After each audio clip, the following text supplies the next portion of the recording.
Hablando claro, hablando claro. La plataforma de análisis, opinión y autocrítica con Vilma Ibarra. Hablando claro, hablando claro. Aquí en Colombia 98.7. Hablando claro, hablando claro. Inicia en este momento. Colombia. Con un país en sintonía, ¿qué tal? ¿Cómo están? Muy buenos días. Gracias por acompañarnos y hacer parte de nuestro Hablando Claro en inicio de semana corta. Vamos a, digamos, vacaciones, las primeras del año, que son las de estos días de Semana Santa. Ya empieza el éxodo y nosotros también hacemos parte, como solemos hacerlo en esta época del año, de un pequeño descanso. Entonces tenemos ediciones pregrabadas y me complace muchísimo, con la compañía de Álvaro Murillo, darle la bienvenida a Gabriel Ventasgal. Ya lo voy a presentar, ya les voy a explicar de quién se trata. Ya ha estado aquí Hablando Claro en alguna oportunidad y nos va a dar una lección desde su perspectiva, como no, porque cada uno de nosotros tiene su apropiación y su perspectiva de los asuntos que le interesan, que le incumben, de los que marcan su devenir, y desde la perspectiva de Gabriel Ventasgal vamos a darle una mirada no solamente al conflicto árabe-israelí, sino también a la conflictividad en Siria, a las relaciones de Donald Trump, tan complejas, siempre sorprendente en sus manifestaciones con el Oriente Próximo. Y bueno, vamos a ver un vistazo del panorama internacional. Álvaro, buenos días, ¿qué tal de fin de semana? ¿Cómo estás? Muy bien, Vilma, un saludo a todos los que nos escuchan. Esta mañana de lunes hablaba usted del éxodo y yo no pude evitar soltar una sonrisilla, saber que hoy vamos a hablar con un israelí experto en asuntos israelíes, y aquí justamente hoy hablando del éxodo. En el caso de todos los que nos escuchan, ojalá fueran todos, pero bueno, de una parte de quienes nos escuchan es un éxodo a la playa, al descanso, quizá un paseo cortico en estos días o a montañas, pero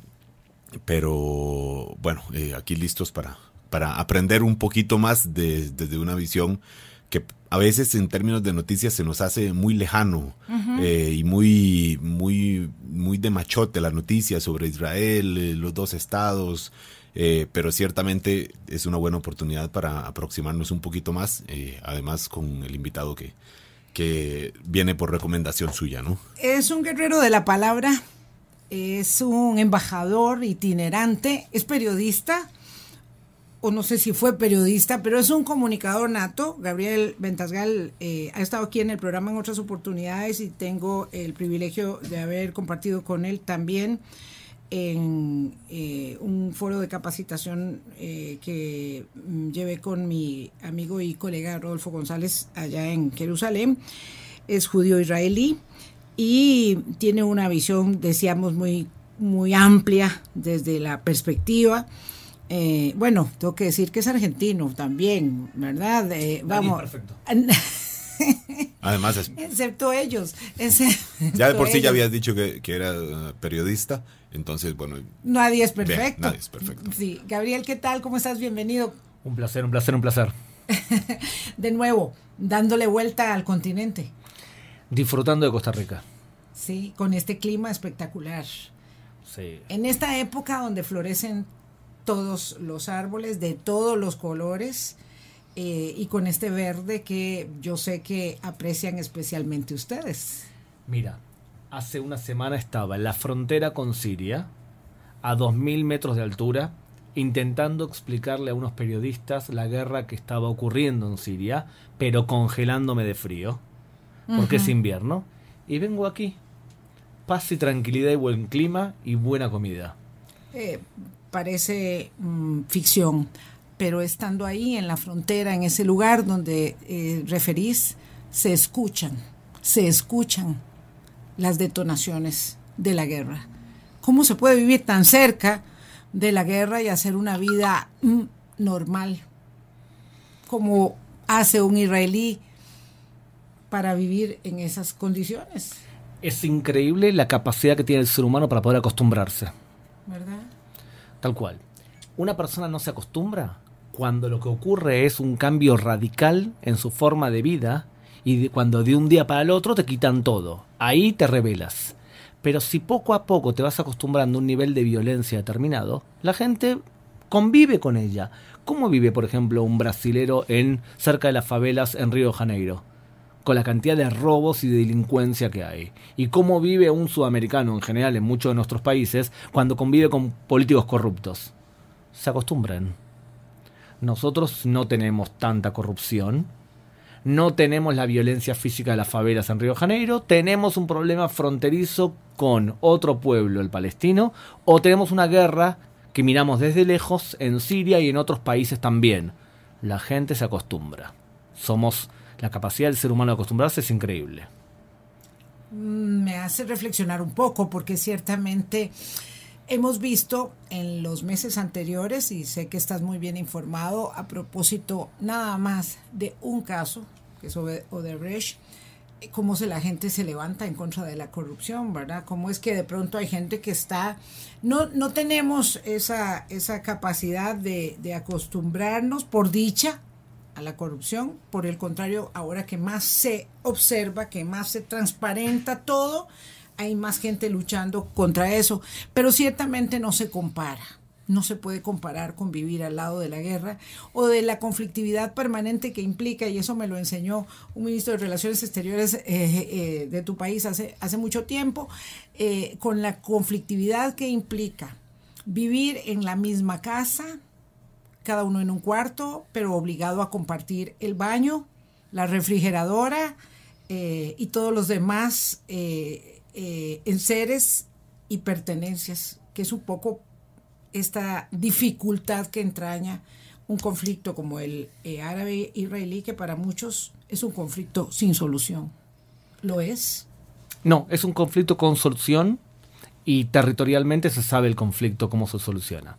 El problema es que en nuestra cultura latina explicamos los conflictos de forma materialista. Significa, siempre los conflictos los adjudicamos a un conflicto por petróleo, por agua, por territorios. Es lo más fácil de explicar. Y el conflicto en Medio Oriente, los conflictos en Medio Oriente son diferentes. Son conflictos religiosos, tribales, que afectan otros factores. Por ejemplo, un profesor universitario de un país de habla hispana me dice en un debate, el conflicto en Siria es un conflicto por petróleos. Hay un problema, casi no hay petróleo en Siria, entonces ¿cómo puede justificarlo? De la misma forma que hay gente que piensa que el conflicto palestino-israelí es por asentamientos judíos más allá de la línea verde. No es verdad. El conflicto es mucho más grave. Es un conflicto esencialmente religioso y por eso es más complicado de solucionar. Pero el asentamiento palestino más allá de la línea verde, el asentamiento judío más allá de la línea verde, ¿no crispa más los ánimos? Puede ser, sin duda que sí. Lo que pasa es que hay que entrar en el detalle. Y cuando no se entra en detalle, yo por ejemplo he escuchado una entrevista que han hecho tú, muy buena entrevista por cierto, no me gustó las respuestas porque se nota que era un docente de aquí de Costa Rica que no está familiarizado con el detalle. El detalle cambia la realidad. Y el detalle es el siguiente. Cuando más allá de la línea verde, el 80% de los que se llama la prensa los colonos judíos están concentrados en el 6% del territorio, significa que el futuro Estado va a tener ese 6% del territorio, va a formar parte del Estado de Israel, y todo el mundo lo sabe, se llaman los bloques territoriales. El resto va a ser un Estado palestino independiente. Por eso no es verdad que convivimos los dos en el mismo patio, no es verdad. Lo que es cierto es que la gran mayoría de palestinos viven bajo un gobierno de la autonomía palestina. Y voy a explicarlo. 1.800.000 palestinos viven en la Franja de Gaza bajo un gobierno gobernado por el Hamas, que hizo un golpe de Estado en el año 2007. Y el territorio de Cisjordania, lo que se llama Judea y Samaria, se divide en 3. Territorios A, territorios B y territorios C. Territorio A y B son territorios palestinos. Viven el 95% de la población palestina, gobernada por un presidente que se llama Mahmoud Abbas, es la autoridad palestina. Y el territorio C es el territorio que está en manos de Israel directo. ¿Cuántos palestinos viven en territorio C? el 5% de los palestinos. En el futuro Israel también va a ceder el territorio C o buena parte del territorio C para completar un territorio palestino de territorio A, B y C. Esto que parece una menudencia son los detalles que cambian la imagen. Se va a crear un Estado palestino en territorio A, B y C. ¿Cuál es el problema? Los palestinos no se ponen de acuerdo entre ellos. Hay un gobierno semilaico de la autoridad palestina en territorio A y B de Cisjordania y hay un gobierno de los islamistas radicales de la Franja de Gaza y entre ellos se odian. Entonces, ¿de qué estamos hablando? Yo sé que esto para una audiencia puede ser medio complicado. No, es muy complicado, pero además, enderéceme la plana para ir a la primera pausa. Yo dije que vivían los dos compartiendo la cocina y el patio y la refrigeradora, y vos decís que no.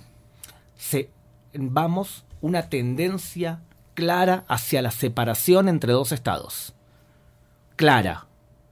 No es lo mismo lo que vivían hace 30 años lo que vive hoy. Hoy tenemos que hay palestinos con ciudadanía israelí, que son el 20% de la población de Israel. Viven como ciudadanos israelíes con igualdad ante la ley. Tenemos después palestinos que viven en territorios palestinos, de los cuales la gran mayoría vive en territorio A y B. Actualmente Israel tiene dominio directo sobre 5% de la población palestina en territorio C. Esto que parece una menudencia son los detalles que cambian totalmente la imagen. Porque uno podría pensar que entonces si todos vivimos en el mismo país y todos somos ciudadanos del mismo país, entonces hay ciudadanos A y ciudadanos B. Una especie de apartheid. Decir que Israel es un estado apartheid es simplemente insultar a un estado democrático como es Israel.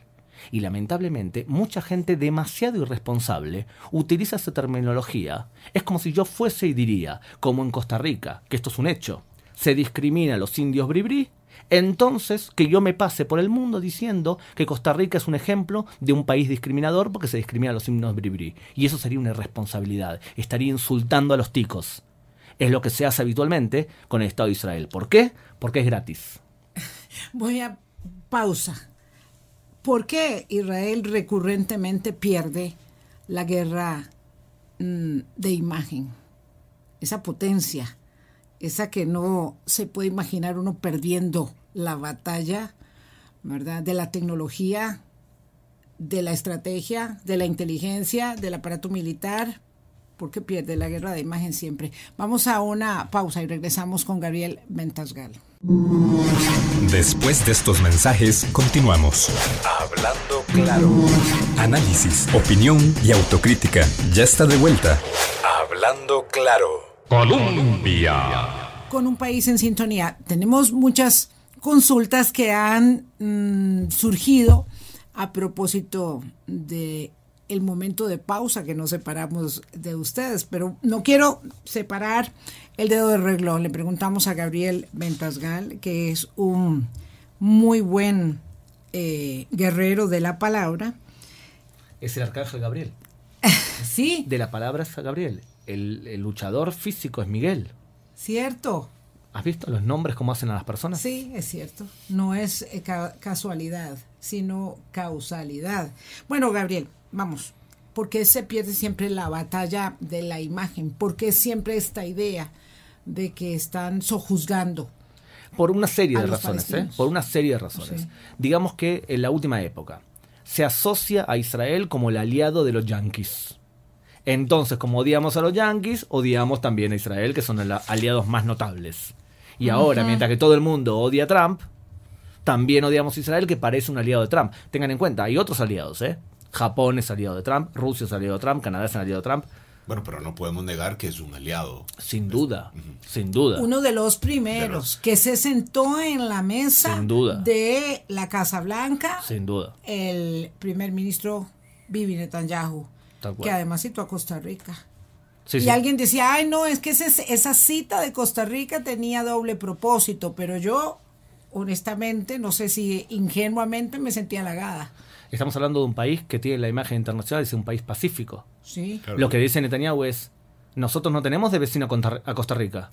Tenemos de vecino a personas que incitan a que asesinen a gente. A Irán. Tal Claro. cual, Es lo por que dice. Costa Rica ejemplo. fue Es lo que citado dice. como un Como epítome alguien, de un país bueno. pacífico. Como alguien bueno. Muy bien. volviendo, ¿por qué? Primero porque somos vistos, o es visto Israel como un país aliado a Estados Unidos. Segunda razón, porque la prensa muestra como que hay buenos y malos, como si fuese una lucha entre David y Goliat, en donde Goliat, el que tiene fuerza, es Israel. ¿Está bien? Y eso es una visión esencialmente injusta. ¿Por qué? Porque hagamos la lógica simple.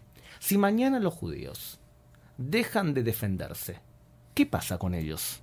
¿Qué pasa con Irán, Hamás, Hezbollah? Simplemente masacran a los judíos porque lo dicen además. ¿Qué pasa si los palestinos, o por ejemplo, Irán, dejan de fomentar el terrorismo como hacen en todo el mundo? Se puede llegar a un acuerdo. Entonces la pregunta es: ¿quién es el agresor? ¿Quién es el agresor en este conflicto? Depende, simplemente, hagan ustedes la cuenta simple. Si Israel deja las armas, mueren todos los judíos. Así lo declaran. Entonces, esta es la segunda razón. Y la tercera razón, no nos neguemos. En el pasado se odiaba a los judíos. Tenemos 23 siglos de antisemitismo. Ahora está mal visto odiar a los judíos después de la Segunda Guerra Mundial. Ahora se odia al país de los judíos. Somos más rebuscados. Entonces, nos permitimos decir barbaridades, como por ejemplo, los judíos son asesinos. Claro, en el pasado asesinaban a niños cristianos para hacer panásimo, y ahora lo que hacen los judíos es asesinar a niños palestinos. Es el mismo antisemitismo que cambia de forma, mutó un poquito. ¿Cuál es la diferencia? Mucha de esta gente que es esencialmente antisemita y critica a Israel desde el antisemitismo, ¿está bien? Tiene algo nuevo ahora que antes no conocía. De pronto los judíos se defienden. No pueden vivir con una sensación en la cual el judío no se deje matar. Cuanto más europeo es el país, más antisemita es. ¿Cuáles son los países de habla hispana más antisemitas? Argentina, Chile y España. Cuanto más autóctona es la población, menos antisemita es. Por lo tanto, sabemos reconocer un antisemita. Claramente. Cuando demoniza a Israel en forma sistemática. Y solamente juzga a Israel. Y solamente utiliza terminología demonizadora. Como por ejemplo, Israel es un estado nazi. Israel hace apartheid. Eso es insultar, no es opinar. ¿Y cómo, perdón, Gabriel, cómo se lee esto que referís como una constante en una coyuntura de la sociedad global donde hay tantas explosiones antisemitas, donde hay tanto nacionalismo exacerbado, radicalismo? ¿Cómo se lee eso? O sea, porque vos decías que había posibilidades de una solución al conflicto, lo cual evidentemente es muy discutible. Hay quienes creen que no se puede solucionar, pero ¿cómo se va a poder en este contexto tan complejo que vivimos hoy? A ver, varias cosas. Yo creo que hay una solución territorial al conflicto. Ajá. El conflicto territorialmente ya está solucionado. Va a haber un Estado palestino en casi todo el territorio C de Cisjordania, en territorio A y B, claramente. El primer ministro de Israel, Ehud Olmert, ofreció eso. Nos quedamos con 6% del territorio C y compensamos a los palestinos con otro 6% dentro de Israel. Intercambio de territorios. Jerusalén se partirá, decía el primer ministro Olmert. Y la pregunta es si ellos se ponen de acuerdo para crear un Estado palestino en la franja de Gaza y Cisjordania.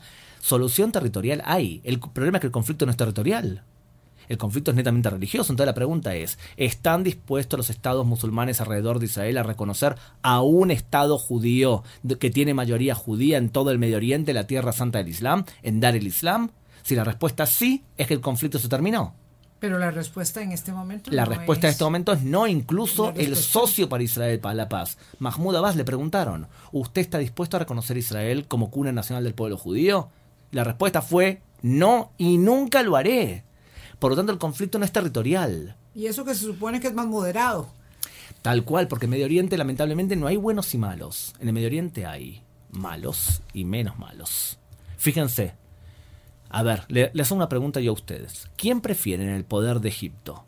¿A Abdel Fattah al-Sisi, actual presidente de Egipto, que es un presidente militar? Hizo un golpe de Estado. Dirige un partido, un ejército corrupto. No hay elecciones. ¿Qué prefieren ustedes? ¿Un autoritario como él? O los hermanos. ¿O los hermanos musulmanes? No me pregunté eso. Ya sabía por dónde iba. Y puedo dar otros ejemplos. ¿Qué prefieren en Siria ustedes? ¿A Assad, el alawita, apoyado por Irán, apoyado por Hezbollah, o la alternativa, que es Al-Qaeda y el Estado Islámico. ¿Qué prefieren? Y por Rusia. ¿Se dan cuenta? No es todo bueno o malo. Lamentablemente Medio Oriente es malo y menos malo. La alianza que se gesta hoy en día en el Medio Oriente es los sunitas menos malos aliados con Israel. Entonces tenemos Arabia Saudita alineada con Israel, Egipto alineado con Israel, Jordania alineada con Israel, Mahmoud Abbas alineada con Israel. Lo voy a decir en forma simple para que no caiga dudas. Mahmoud Abbas es tan débil como presidente que si Israel no lo defiende y no desarticula golpes de estados que le hace todo el tiempo el Hamas, Mahmoud Abbas muere. Hoy hay más probabilidades de un golpe de estado de Hamas que derroque a Mahmoud Abbas, golpe de estado de Hamas que derroque a Mahmoud Abbas, que un estado palestino. Es gravísimo, ¿eh? Pero es la realidad. ¿Cuánto ha cambiado? Y aquí mencionamos una palabra que no nos podemos resistir a tocar el punto, Gabriel. ¿Cuánto ha cambiado desde la llegada, cuánto ha cambiado el conflicto desde la llegada de Donald Trump en Estados Unidos? Mucho. Muchísimo. ¿En qué sentido? Primero que Donald Trump viene con una mentalidad que dice: yo apoyo a mis aliados. Lo que pasa es que tiene una visión un poco infantil de dividir el mundo. Mis amigos y mis enemigos. Sí, un poco mucho. Claro, parecería que no hay punto medio. Los amigos de Donald Trump son Israel, Japón, Rusia, hoy por hoy, que pueden cambiar. Donald Trump lo que dice es: yo apoyo a mis aliados. Significa que voy a apoyar a Arabia Saudita, voy a apoyar a otros países que me sirven. En cambio, Barack Obama venía con una mentalidad diferente. Barack Obama, con su gloria de demócrata, quería imponer en el Medio Oriente democracias para todos. ¿Qué hizo en el camino? Traicionó a aliados de Estados Unidos. Por ejemplo, Hosni Mubarak, presidente de Egipto. Obama traicionó a Israel. Sin duda. Por más que fue un amigo de Israel también. Este cambio de gobierno es una bocanada de aire para Israel. Sí y no. Sí, en el sentido que este hombre entiende que el conflicto no es por tierras. Y por lo tanto Barack Obama no lo entendía así. Él pensaba que el conflicto era por tierras. Trump entiende el conflicto, entonces. Sí, él entiende que la solución del conflicto son negociaciones directas y que no le va a permitir a los palestinos utilizar a la ONU para imponer una solución al conflicto que no reconozca a Israel como Estado cuna nacional del pueblo judío. Eso lo entiende bien. ¿Qué es lo que no entiende y que nos perjudica a nosotros? Y, por ejemplo, de que todo el mundo ve a Israel como aliado de Estados Unidos y nadie quiere a Trump. Uno. Segundo, tanto apoyo a Israel de parte de Donald Trump ha hecho que parte del gobierno israelí, que es muy de derecha, tome alas y se sienta confiado para hacer medidas que no están bien. La solución al conflicto es solamente poblar o quedarte con el 6% del territorio ese donde viven casi todos los judíos y lo demás negociarlo, porque en el judaísmo tradicional la tierra es menos importante que la vida, ante todo la vida. Yo tengo que ceder territorios para llegar a un acuerdo con los palestinos, lo voy a hacer. Claro. Porque no quiero enviar a mi hijo al ejército. Por la tranquilidad. Tal cual, y porque quiero que ellos tengan un estado independiente. Gabriel, tengo que ir a una pausa, Álvaro. Vamos a hacer el siguiente corte. Y hay dos cosas que no se pueden quedar ahí sin terminar de amarrar. Una, que el padrinazgo de Donald Trump le trae problemas a Israel. Sin duda. Le trae problemas a Israel. Y dos, que de esos problemas internamente se deriva un empoderamiento aún mayor de la derecha israelí. Y estamos hablando, porque esto es complicado para nosotros de entender, de una democracia que es muy vibrante, que está acostumbrada, digamos, a la fricción, al debate. Vilma, tú nombraste lo malo, ¿eh? Pero lo bueno. ¿Cuál es? Lo bueno es que Obama creó caos en el Medio Oriente. 2. Este hombre no va a permitir que la ONU siga siendo un nido de prostitutas. Qué duro. Qué fuerte. Señores, estamos hablando de la gran mayoría, de una organización que tiene la gran mayoría de países dictatoriales, en donde ser antisemita es norma, y donde si un marciano vendría a la Tierra y vería lo que pasa en la ONU, pensaría que un país democrático en el Medio Oriente, que es Israel, es la razón de todos los males de la Tierra, porque solamente se habla del Estado de los judíos. Gabriel Ventasgal, periodista y guerrero de la palabra. Ya venimos fuerte.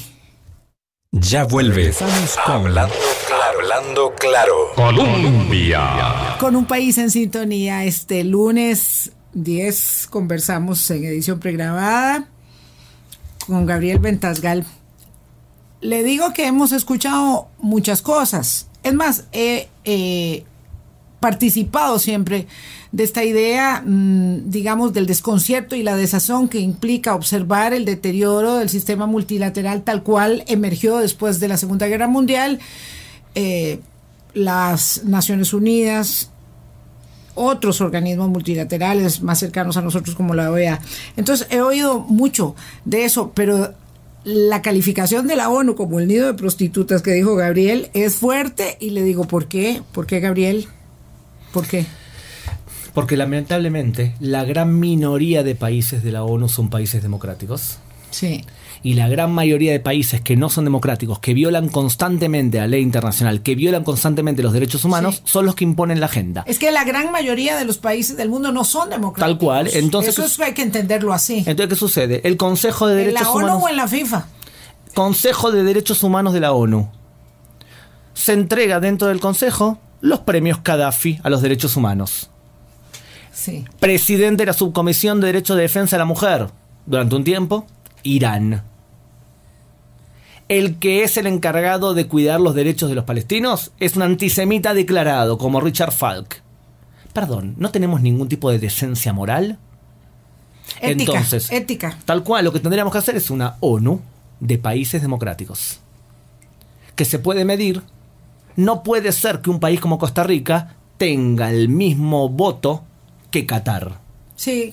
Y no puedes... y podemos perder la silla en el Consejo de Derechos Humanos si nos lanzamos, y la podemos perder con Qatar, y la podemos perder con Cuba, y la podemos perder, sí. Señores, no puede ser algo así. Entonces los llamo así porque mucha gente está cansada de que la ONU se transforme en un ente que no defiende los derechos realmente humanos de las personas. Cuando todo el tiempo se habla del judío de las naciones, que es Israel, y cuando todo el tiempo se demoniza a Israel, no se está tratando con quien realmente necesita socorro. Que no se hable de Siria en la Asamblea General de la ONU cuando 500.000 sirios están siendo asesinados. Cuando los hasidíes son degollados por ISIS porque son considerados paganos. Y la ONU no dice nada, pero ¿de quién habla siempre? De Israel, que es un país democrático. Eso es prostitución. Y también es prostitución cuando Occidente, en vez de apoyar a los musulmanes moderados, que son la mayoría del Islam, se acuesta sistemáticamente con radicales. También es prostitución. Que mi equipo de fútbol, el Barça, tenga publicidad de un país que fomenta el radicalismo islámico como Qatar en su camiseta, está mal. Que una universidad reciba dinero de países petroleros a cambio de que dejen de estudiar en la universidad del Holocausto, porque eso beneficia a los judíos, eso está mal. Y el problema que tienen es que como vienen con una chequera llena de petróleo, tú te vendes. Está mal también que países como Costa Rica se acerquen más a algunos de estos países, también con fines de negocio, obtención de recursos. Mira, cuando tú te acuestas con países no democráticos y tú te acercas a países no democráticos y a países que tienen una brújula moral desviada, tarde o temprano vas a quedar manchado. Te voy a dar un ejemplo. Un país que era democrático o que tenía de alguna manera elecciones, pero que tenía una cultura simpática. Venezuela. Venezuela hace 50 años. Venezuela era un país que se podía vivir con él. No, además era un referente de la democracia en América Latina. Era un país como con todas las palabras. Hoy en día, Irán, por ejemplo, para un ejemplo nomás, iraníes que no saben hablar español llegan a Venezuela, reciben un pasaporte venezolano y perfectamente pueden deambular por todo el continente fomentando el terrorismo. Bueno, yo creo que no hay que ir tan lejos. Dice CNN en la investigación que realizó que no tienen que ir hasta Venezuela para obtener el pasaporte, sino que se les hacía en el consulado en Irán el pasaporte. Ahora bien, imagínate una persona que tiene pasaporte ecuatoriano, por ejemplo, un país que es fácil de conseguir pasaportes. Esta persona puede estar implicada en un atentado como ya ocurrió en Europa. Tu país queda manchado por ser un país en donde terroristas se sienten que pueden actuar libremente. Si tú amas a Costa Rica, no puedes permitir que tu país, por más dinero que traiga de afuera, se alíe contigo. Porque juntarse con malos a la larga te mancha también a ti. Gabriel, nos decía usted al principio que el problema es que se tiende a poner a todos en una misma bolsa, ¿no? Cuando hablamos así, no da la sensación de que estamos efectivamente metiendo en un mismo saco a Medio Oriente, diciendo, bueno, ahí lo que hay son malos y más malos. Hay que escoger entre una enfermedad mala o una enfermedad peor que esa. Hablamos de los gobernantes. Sí, por supuesto. Hablamos de gobernantes. De gobierno. Pero finalmente, razones de políticas entre gobiernos son las que muchas veces adoptan algunos gobiernos para tratar así a los ciudadanos de ese país con cuyo gobierno tienen una mala relación. Y lo estamos viendo ahora con más casos. ¿Cómo hacer para separar efectivamente esto es gobierno y esta es población, este es pueblo que en muchas ocasiones es víctima de ese mismo gobierno? Sí, hablando claro. Y el problema que tenemos es que venimos arrastrando décadas de ser políticamente correctos.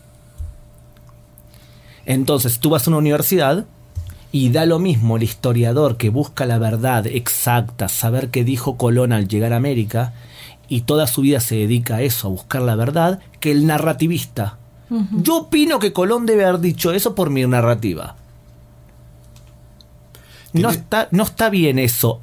Tenemos que buscar la verdad. Es el sueño de un académico serio. Entonces, diciendo la verdad, y la verdad es, por ejemplo, decir, el pueblo de Irán no es radical, el gobierno de Irán sí lo es. Los chiitas en Irán, la gran mayoría, son mucho más evolucionados y mucho más prooccidentales, por ejemplo, que el resto del Medio Oriente. En ese caso, en el caso de Israel, ciertamente tampoco le hace demasiado favor a Israel el gobierno de Israel, ¿no? La actual coalición de gobierno con el apoyo de Trump ha hecho que mucha gente del gobierno israelí tome medidas que van, por ejemplo, en contra de la ley israelí, que van a ser canceladas por la justicia israelí. Sí. No le beneficia eso al gobierno israelí. Hablo en términos de la imagen, ubicándonos aquí en Costa Rica, en la Universidad de Costa Rica, que además es un espacio sobre el cual recuerdo un embajador de Israel, me parece que era Daniel Saban, que estuvo aquí hace 8 años, me parece, por ahí. Él decía que en la universidad tenía mucho trabajo pendiente, Israel, en la Universidad de Costa Rica y en otras universidades estatales, justamente por la imagen deficitaria que tenía. Si nos vamos ahora a la Universidad de Costa Rica, podemos decir que Israel no está reflejado exactamente por lo que está haciendo el gobierno de Israel, por lo que Netanyahu va y dice en esta conferencia de prensa frente a Trump, o con lo que hacen su ministro de Defensa, o con las ideas que usted, como menciona, ya se han tomado alas después de tener esta alianza con Trump. Bueno, pero hay que tener cuidado con ese tipo de cosas. ¿Y por qué? Por ejemplo, un profesor universitario estuvo en este programa de radio y dijo que Israel era un estado de apartheid. Él lo que estaba haciendo era insultando a Israel. Simplemente, porque no hay ninguna razón técnica para poder decir una barbaridad así. Ahora bien, ¿por qué lo dice? Porque es gratis. Entonces, él te puede decir, no, yo lo digo porque el actual gobierno de Israel es demasiado de derecha. Entonces, pero esa misma persona, cuando no había un gobierno de derecha de Israel, también hablaba mal de Israel. Entonces la pregunta es, ¿por qué se agrede fácil a Israel? Porque es gratis. Porque es gratis. ¿Por qué es gratis? Porque agredir a los judíos es esencialmente gratis. Porque Israel no te va a castigar en ningún lado, porque Israel tiene una coalición y tiene una amistad con Costa Rica. Porque mucha gente viene arrastrando siglos y siglos de prejuicios en contra de los judíos. Es gratis, es más, es popular, y además se ha creado una alianza en el cual postmodernistas, mal llamado la extrema izquierda, se alían con premodernistas, con el Islam radical, en contra de la modernidad. Entonces tú tienes una alianza de Podemos en España, que ha recibido dinero de Irán, con Irán, estamos hablando, y tienes una alianza de chavistas que buscan la justicia social con Irán. Sí. ¿Me puedes explicar qué alianza puede tener extrema izquierda con extrema radicalidad? La alianza de los nefastos. Es decir, que si las cosas estaban complicadas, se complicaron aún más. Voy a ir a una pausa. O se pueden complicar todavía más. Ahora hablamos de la posibilidad de un traslado de embajada de Tel Aviv a Jerusalén, como lo ha propuesto Donald Trump eventualmente. Ya venimos, vamos a la pausa. En un momento regresa. Hablando claro. Colombia. Con un país en sintonía, conversamos esta mañana con una persona que se declara como, yo no sé si es usted, Vilma, que le insiste en llamarlo un guerrero de la palabra. Yo. Pero quien lo ha escuchado sabe que es que no está demasiado distante de la realidad lo que ha escuchado en esta, llevamos media hora, 40 minutos de programa. Estamos en el último bloque y queríamos, antes de la pausa mencionamos la posibilidad que ha citado Donald Trump de pasar la embajada de Estados Unidos de Tel Aviv a Jerusalén, con todo lo que esto significa. Además, se nos hace una película medio conocida en Costa Rica, porque hace solo, en el 2006, hace 11 años, estábamos todavía en esas condiciones, y fue la decisión del entonces presidente Oscar Arias de pasarla de Jerusalén a Tel Aviv fue el primero de las grandes decisiones de política exterior de ese gobierno. Hubo repercusiones en Israel, no cayó bien en el gobierno de Israel. Recuerdo que hubo la comunidad judía en Costa Rica reaccionó también con bastante molestia en algunos casos. Entonces ya más o menos en Costa Rica estamos... Creo que entendemos un poco lo que significa que una embajada esté en Jerusalén o que esté en Tel Aviv. Bueno, que una embajada de Costa Rica. Ahora sí hablamos de que es la embajada de Estados Unidos, que se mueve de Tel Aviv a Jerusalén, a la ciudad santa de Jerusalén. ¿Qué consecuencias puede tener eso? ¿Le ayuda a la causa de Israel en este caso? Y le agrego, se trata del presidente que es como un elefante en la cristalería. Esa es un padrinazgo muy fregado el que tienen ustedes. Si me hubieses hecho esta pregunta hace 6 meses, te hubiese dicho, por favor, no pase la embajada. ¿Por qué? Porque hace 6 meses no había venido el presidente Obama con sus aliados y estableció en el Consejo de Seguridad de la ONU la resolución 2334, que dice que todo lo que está más allá de la línea verde es ilegal. Él lo que dijo fue que estableció una frontera donde no hubo nunca una frontera, y estableció que todo el problema era territorial y que todo el problema era por las colonias judías. Fue un enorme regalo a los palestinos, que durante 8 años, durante el gobierno de Obama, no negociaron y se rechazaron negociar con Israel. O sea que si tú quieres ver, el gobierno de Obama fue bueno para el Medio Oriente, durante 8 años no logró que siquiera los palestinos se sentasen al diálogo. Hace 6 meses no, y ahora sí estás de acuerdo con que Estados Unidos haga ese, digamos que sería interpretado evidentemente como un desplante. ¿Sabes por qué? Porque pasar la embajada de Tel Aviv a Jerusalén sería como decir que el Consejo de Seguridad no puede tomar unas decisiones que impiden que se negocie cara a cara. Es como decir, la decisión 2334 del Consejo de Seguridad de la ONU, yo no la cumplo, y yo, que soy de Estados Unidos, transmito claramente que no es la forma de llegar a una paz. La forma de llegar a una paz no es decirle que Israel tiene toda la culpa.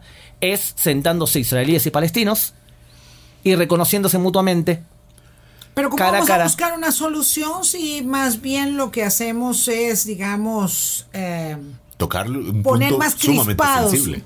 Poner más crispados los ánimos. Sí, pero los palestinos no son... dijiste en la pausa, yo quiero ir apuntando hacia eso, que sos optimista respecto de la solución de este tinglado que se ve tan complicado. Porque si usted me pregunta cómo estamos observando desde el análisis muchos el tema de la elección, por ejemplo en Francia, se ve mal el panorama, y en otros lares también venimos hacia la posibilidad de la desintegración de bloques que ha costado mucho sostener.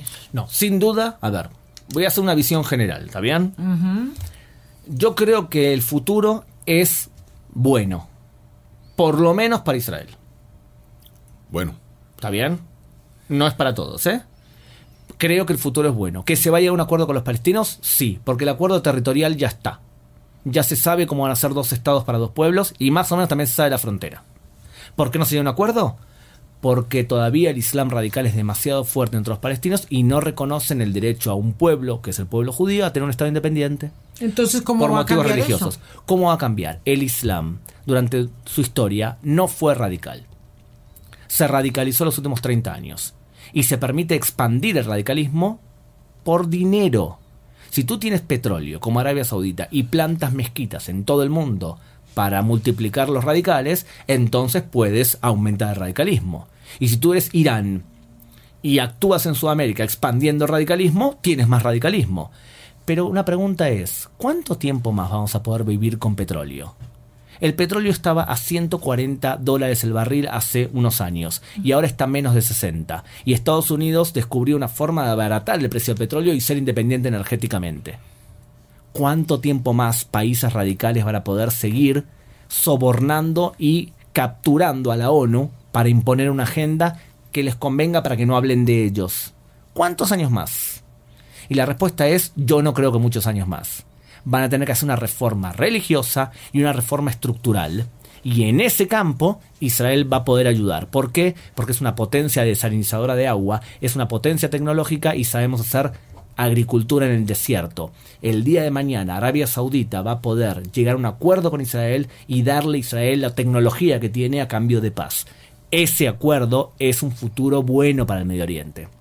Y también los palestinos. ¿Y ese acuerdo lo veremos nosotros? Me refiero a mi generación de 50 y más. Hace muy poco, el príncipe saudita dijo en una conferencia, imagínense lo que podemos hacer en Medio Oriente con la inteligencia árabe y el dinero judío. Evidentemente estaba haciendo un chiste, porque lo que decía es, imagínense lo que podemos hacer nosotros con la tecnología israelí y con el dinero del Medio Oriente del petróleo. El futuro va a ser bueno, no va a ser de inmediato, va a pasar un tiempo. ¿Para quién el futuro va a ser malo? El futuro va a ser malo para Europa. ¿Para Europa por qué? Europa porque ha vivido en esa políticamente correcto que ha permitido que una población enorme de radicales entren adentro de Europa, y como los partidos tradicionales no dan respuesta a eso, la gente puede llegar a terminar votando a partidos de extrema derecha, ultranacionalistas, xenófobos, que meten a todos los musulmanes en la misma bolsa y odian a todos. Y que no van a ayudar a un ambiente de paz en la comunidad internacional. Sin duda, y además súmale a eso el poco crecimiento poblacional, un promedio de nacimiento en Europa de 1.3%, y además una inversión baja en términos de investigación y desarrollo, que hace que las futuras generaciones sean menos creativas. Entonces, Europa yo no le veo un buen futuro. Pero esto parece como un cubo Rubik donde, desde el punto de vista suyo, se puede poner todo el color en una cara del cubo y decir, bueno, que ahí puede haber solución a eso, pero eso implica que se va a desordenar otro flanco que claramente tendrá consecuencias después también sobre un ambiente de paz, que es lo deseable entre el pueblo judío y el pueblo israelí. O sea, que de alguna árabe o palestino. Claro, en general hablo en concreto de esa zona, pero en general de toda la región, pues también. Entonces, se puede decir que se logra que se es optimista en la relación árabe-israelí y que en Europa se van a desordenar las cosas. ¿Es realista eso? Yo creo que Europa va a sufrir mucho en los próximos años. Es mi opinión personal. Y también creo que Estados Unidos también está pasando por un momento de turbulencia serio. Este hombre realmente es difícil digerirlo. Porque entre otras cosas este hombre viene con algo raro. Él dice una cosa y quiere cumplirlo. Y lo que dice lo hace de forma totalmente insultante. Porque tú puedes decir, yo voy a construir una muralla para que no entren inmigrantes extranjeros de México. ¿Sabes qué? Tienes todo tu derecho a hacerlo. Sí. ¿Está bien? Pero no vengas a cobrárselo. Y no pero ¿cómo le vas a decir que lo van a pagar los mexicanos? Sí. Eso es insultarlo. Tú puedes decir, no quiero que personas de ciertos países musulmanes entren a mi país porque hay una relación entre terrorismo y ciertos países. ¿Tienes tu derecho a hacerlo? Por supuesto que sí. ¿Tienes que hacerlo de un día para el otro, dejándole al aeropuerto parados a gente que viene a recibir tratamiento médico a Estados Unidos porque vienen de un país determinado? Eso es humillarlo.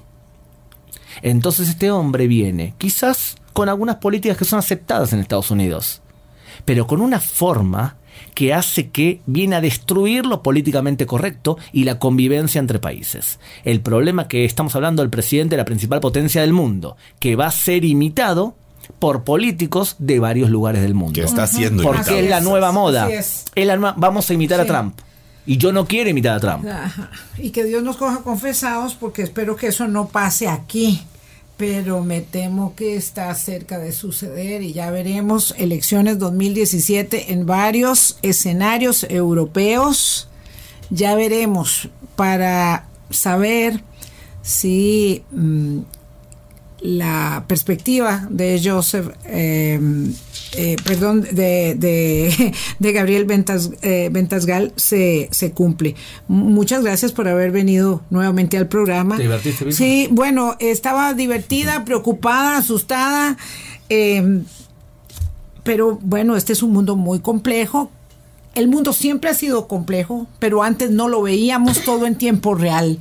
Mientras llegaba el telex o venía un vapor con los mensajes y las cartas, todo había sucedido. No estábamos viendo la guerra en tiempo real, no estábamos viendo la conflictividad como la vemos hoy. Y por eso te pregunté si antes de que mi generación se extinga vamos a poder ver la paz en esa zona del mundo. Ojalá así fuese. Gracias, de verdad. Un placer. Bienvenido a Costa Rica siempre. Me encanta escucharte, debatir y que me hagas pensar tanto. Y espero que a ustedes también. Hasta mañana, que la pasen bien. Hasta Chao. luego, buena semana. Chao. Hablando claro. La plataforma de análisis, opinión y autocrítica con Vilma Ibarra. Hablando claro. Síganos en Facebook como Hablando Claro CR y en Twitter @Hablando Claro CR. Hablando claro. De lunes a viernes de 8 a 9 de la mañana aquí en Colombia 98.7. Hablando claro.